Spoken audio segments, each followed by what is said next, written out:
Let's talk about the specific photographs, or at least some of them. Young man with a flag. What can you tell us about that? He represents to me our young people, the protest that we have to maintain, the militancy that we have to project, because we are a powerless community.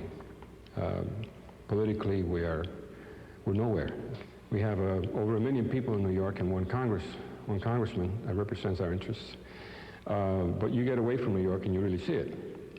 So he represents to me that militant spirit that we have to maintain. I've always maintained that. I always felt that we should have kept on demonstrating. There's one of a young ballerina. That is right here in New York City, in Ballet Hispanico. One of the first places I went to, and this is one of the nice things that are going on here. This young lady represented a lot of that, you know, our ability to be able to transcend all this other stuff and get into it, and become something, and especially in the arts. There's one of a couple, a couple, I believe, in Ponce, of the Apontes, the returned migrants. Mm-hmm. We had a tremendous wave of people who went back as a result of the harsh economic conditions here. And the Apontes were part of that wave. They wound up in Las Piedras, in a barrio in Las Piedras, with a parcela, which is a small piece of land that's given to certain people, poor people, by the government. The two of them make a great couple because he's an ex-priest and she's an ex-nun. And they kind of escaped and they went to Patterson, and he worked all his life in a factory. And it's just a nice family trying to make it in their homeland. But for the kids, it's not their homeland. For the kids, the homeland is back in Patterson. You have one that is all the way out in Hawaii, of a fellow by the name of Johnny Matias.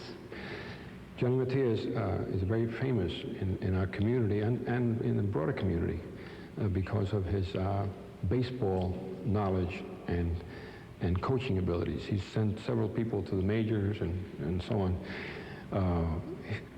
I photographed him in a place called Lanakeela Park. Lanakeela Park was given to the Puerto Ricans in 1931. I think it was, 31, by the governor. He said, this is your park, and you do whatever you want with it. And the Puerto Ricans have used that park since then for baseball leagues, which is very much part of our culture and heritage. Hawaii is the only place in the country where I've heard something else in front of Puerto Rican. They consider themselves Hawaiian and Puerto Rican, and you better say that. Hawaiian, it's very important to them.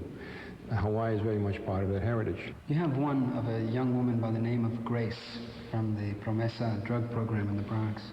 Well, Promesa, of course, is the premier drug treatment program in the city, bar none. They happen to be the only program of any significance serving the needs of bilingual addicts. She was an addict a heroin addict for 12 years, and all her relationships were destroyed with family and husband and children and so on.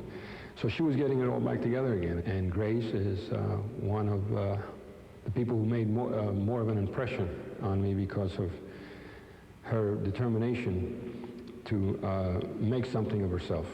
You have one of an old man in a doorway. That's one of our favorites. He spent most of his life as a bolitero most of his adult life.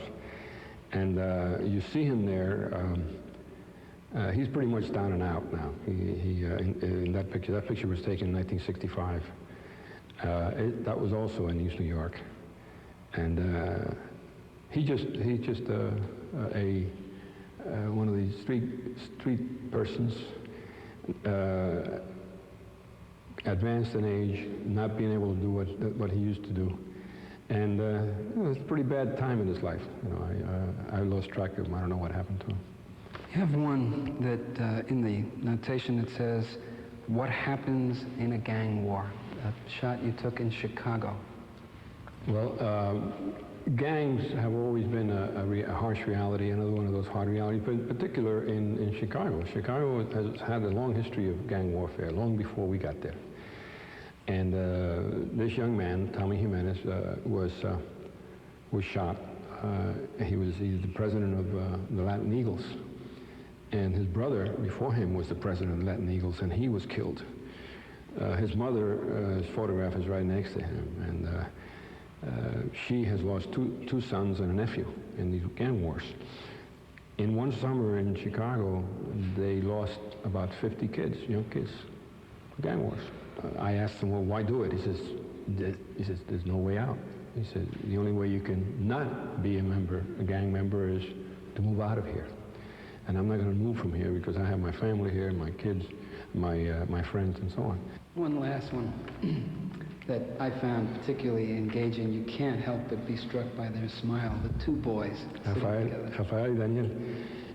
I was driving in Puerto Rico, and then near the town of Maunabo, I spot these two kids sitting on the muralla.